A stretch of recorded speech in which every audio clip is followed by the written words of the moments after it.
first question is, what can fans expect to see at your show here at the Embassy Theater on November 2nd? Well, the show coming up is called Bare Bones, and it's a acoustic show, sort of retrospective of the last 30 years of music I've been writing and recording. Now, will you be on stage by yourself, or will you have a band backup?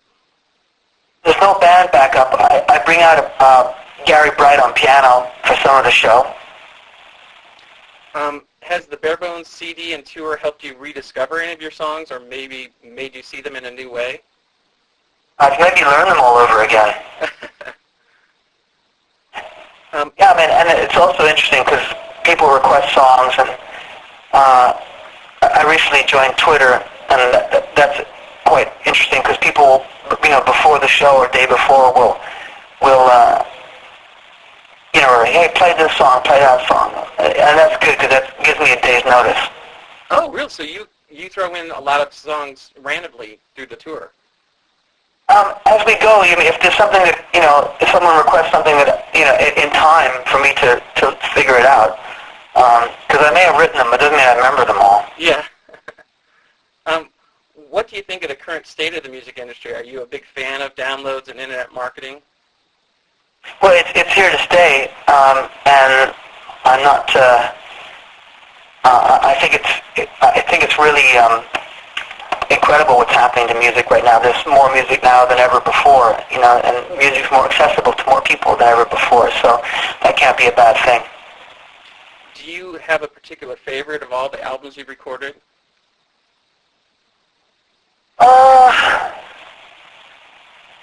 Hard to say. I mean, each one of them has such great memories for me. It's kind of like looking at a photo album of your life. When I think about of all the different albums I've recorded, I can remember exactly where I was and what I was doing at the time. So it's hard to choose one.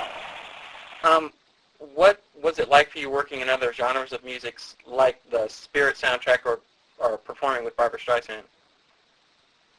I mean, the thing that's interesting about those two things you just mentioned was they were both for film projects. And one thing I've noticed, even going back into the 90s, when I recorded with Paco de Lucia on the song we wrote called Have You Ever Really Loved a Woman? Yeah. If somebody had said to me that I would be recording with Paco and doing a song that had a Spanish influence like that, I would probably just have giggled because, but the fact that I wrote the song with the film composer, it brought out a side of me that perhaps it wouldn't have come out if I hadn't worked with them. So, the same thing applies to Spirit and to working with Barbra Streisand. Both different projects, and both of them had an application that needed to be specific for the project. Do you think that fatherhood will change how you approach your music or your songwriting in particular? You mean like, am I going to put out an album of nursery rhymes? Right, actually, which a lot of artists have done. Yeah, I don't think that's going to happen somehow. What favorite albums of yours from other artists would you find essential to share with your daughter as she grows up? Oh, I'm not sure. I've got a pretty vast record collection, so I'm sure those little paws are going to get all over them, and she can listen to all of it.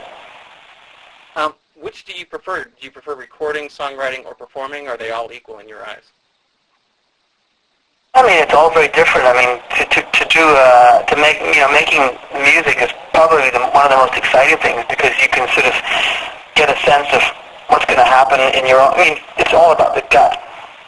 Whereas performing live is you've taken the songs that that are popular and maybe a couple of new ones, and you're going out and you're doing your thing. It's very immediate, but sometimes the writing and the recording, it's about creating magic. With such a long career, what was it like for you to be inducted in such institutions as the Canadian Music Hall of Fame and the Hollywood Walk of Fame, those kind of things? What does that mean to you? I mean, it's a huge compliment and a great honor. I don't really know much more what to say about it other than, it's very nice to have, and it's not something that I would ever had expected. If you'd that, if you told me that, when I started out, I would have laughed at you. Is there somebody that you listen to right now, somebody current that really inspires you? Well, I've got my iPod on shuffle, so it's amazing. I've got so much music on it. It's hard to say. I mean, I like what everyone else is listening to out there. What's been your proudest achievement in your career so far, and why? Paying my rent from making music. That's a very good thing. Well, thank you so much for taking the time to talk with me. Oh, that's my pleasure, James. Great. Thank you. All the best. Take care.